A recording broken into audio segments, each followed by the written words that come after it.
कांग्रेस की ही थी देश और प्रदेश में, तो ये तो वो अपनी नाकामी बता रहे हैं कि हमारी सरकार, हमारी पार्टी की सरकार रही, हम लोगों ने दूसरे देश को आगे बढ़ाया और अपने देश को पीछे किया। ये तो वही खुद कह रहे हैं।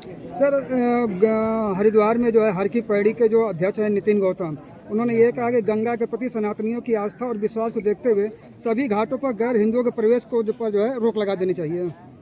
लगा देनी चाहिए, वो उनका मत है ना। संविधान इस बात की इजाज़त नहीं देता।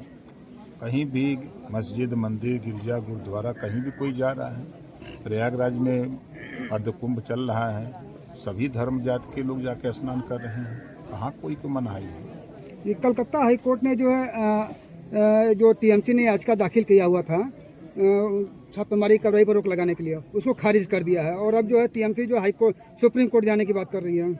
स्वतंत्र है, वो सुप्रीम कोर्ट जाए चाहे कहीं जाए। ईडी और सीबीआई स्वतंत्र एजेंसी है। अगर वो जांच के लिए किसी स्टेट में जाती है तो उस प्रदेश सरकार की जिम्मेदारी है उसका सहयोग करने का, न कि उसका असहयोग करने का।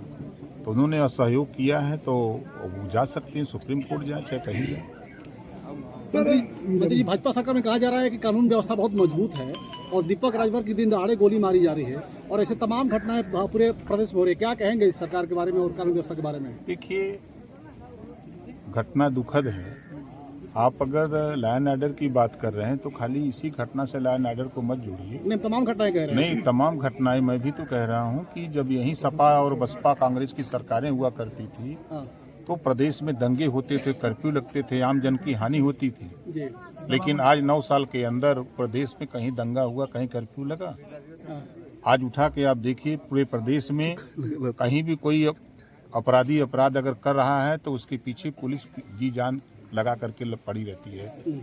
इसी घटना में अगर पुलिस को जान छोड़ाना होता तो परिवार की तरफ से जो तहरीर दी गई उसी की चालान करके काम खत्म कर देते। लेकिन पुलिस का जो मुख्यमंत्री जी का, माननीय योगी आदित्यनाथ जी का जो निर्देश है कि जो वास्तविक व्यक्ति है उसकी गिरफ्तारी वो भले देरी हो, लेकिन उस व्यक्ति की गिरफ्तारी जिन्होंने घटना किया है, तो उसमें पुलिस हर जगह, चाहे कहीं छिटपुट घटनाएं हो रही हैं तो पुलिस उसमें 24 घंटे 48 घंटे पुलिस उसमें लग करके, अगर अपराधी भाग रहा है दूसरे स्टेट में उसकी छानबीन हो रही है। मंत्री जी, आज जो है मायावती जी का भी जन्मदिन है और डिम्पल यादव का भी जन्मदिन है। मायावती ने आज एक ऐलान किया है कि वो चुनाव जो बीएसपी जो है लोग अगले विधानसभा चुनाव में अकेले लड़ेगी, क्योंकि इससे जब भी उसने गठबंधन किया उसका नुकसान हुआ है। अब वो उनकी पार्टी है, वो स्वतंत्र मालिक है अपनी पार्टी के, अकेले लड़े गठबंधन करे तो उनका काम है, तो उनका काम है। और जन्मदिन की जहाँ तक बात है तो जन्मदिन के अवसर पर मायावती जी को ढेर सारी हार्दिक शुभकामनाएं, बधाई देता हूँ।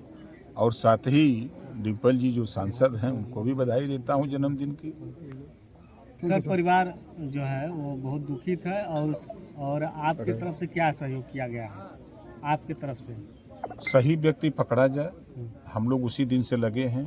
कप्तान से, सीओ से, इंस्पेक्टर से बराबर बातचीत हो रही है और पुलिस अब तक लगभग अपराधी के दरवाजे तक पहुंचने ही वाली है, जो अब तक की रिपोर्ट है। सर, आर्थिक कमजोर है परिवार, क्या कहेंगे, कैसी मदद करेंगे आप?